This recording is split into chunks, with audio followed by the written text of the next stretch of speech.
مردوں کو زندہ کرنے کے حوالے سے سائنسدانوں نے کافی زیادہ کوششیں کی ہیں. آب حیات کے بارے میں بھی آپ نے سنا ہوگا, اس کے اوپر بھی کافی باتیں ہوتی رہیں کہ اگر انسان آب حیات پی لے تو مکمل طور پر امر ہو جاتا ہے, مطلب اس کے اوپر موت بالکل بھی نہیں آتی. اور اسی طرح اور بھی بہت سے طلسماتی طریقے آزمائے گئے تھے انسانوں کی جانب سے, اور سائنسدانوں نے بھی اس میں کسی بھی قسم کی کوئی کسر نہیں چھوڑی تھی. اور لیٹسٹ تحقیق کے مطابق انسان اس بات کے اوپر پہنچ چکے ہیں کہ وہ انسانوں کو زندہ کر لیں گے, لیکن مجھے نہیں لگتا کہ انسان اس میں کامیابی حاصل کر سکتا ہے. خیر, ہم بات کرتے ہیں ماضی میں اس طرح کے پرفارم کیے گئے کچھ ایکسپیریمنٹ کے بارے میں, اور انہی میں سے ایک ایکسپیریمنٹ پرفارم کیا گیا تھا 1934 میں ڈاکٹر رابرٹ ڈی کورنش کی جانب سے, جنہوں نے کہا تھا کہ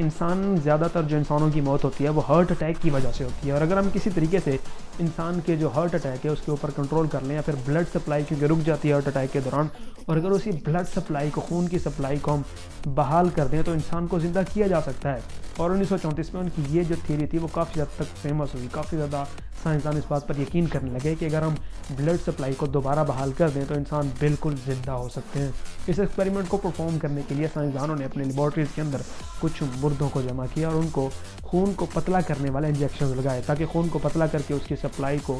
مزید آگے طور پر جو ہے وہ بحال کیا جا سکے. اور اس کے بعد انہوں نے کیا کیا کہ ایک مشین کے اندر ان مردوں کو جو ہے وہ سلا دیا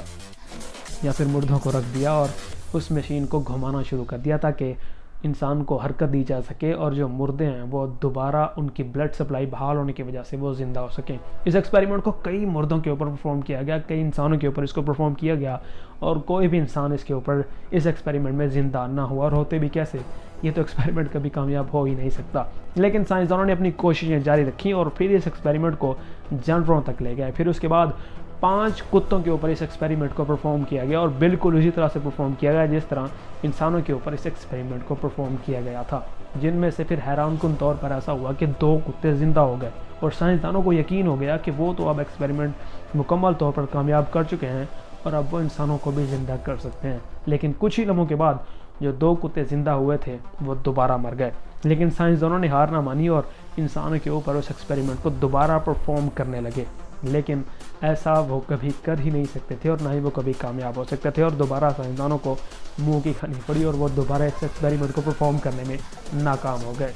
جس کے بعد امریکی حکومت نے 1934 میں ہی اس ایکسپیریمنٹ کو بند کرنے کا حکم دیا اور یہ کہا کہ یہ مردوں کے ساتھ ایک اذیت ناک واقعہ ہے اور اس طرح کے ایکسپیریمنٹ بالکل بھی پرفارم نہیں ہونے چاہیے, اور اس طرح سائنسدانوں نے اس ایکسپیریمنٹ کو مکمل طور پر ختم کرنے کا اعلان کیا. خیر, ہم بات کرتے ہیں ایز اے مسلم کہ ایسا کیا ہونا ممکن ہے. تو میں آپ کو ایک بات بتا دوں کہ ہمیں ایک مسلمان ہونے کے ناطے اس بات پر یقین ہونا چاہیے, اللہ تعالیٰ کی ذات پر یقین ہونا چاہیے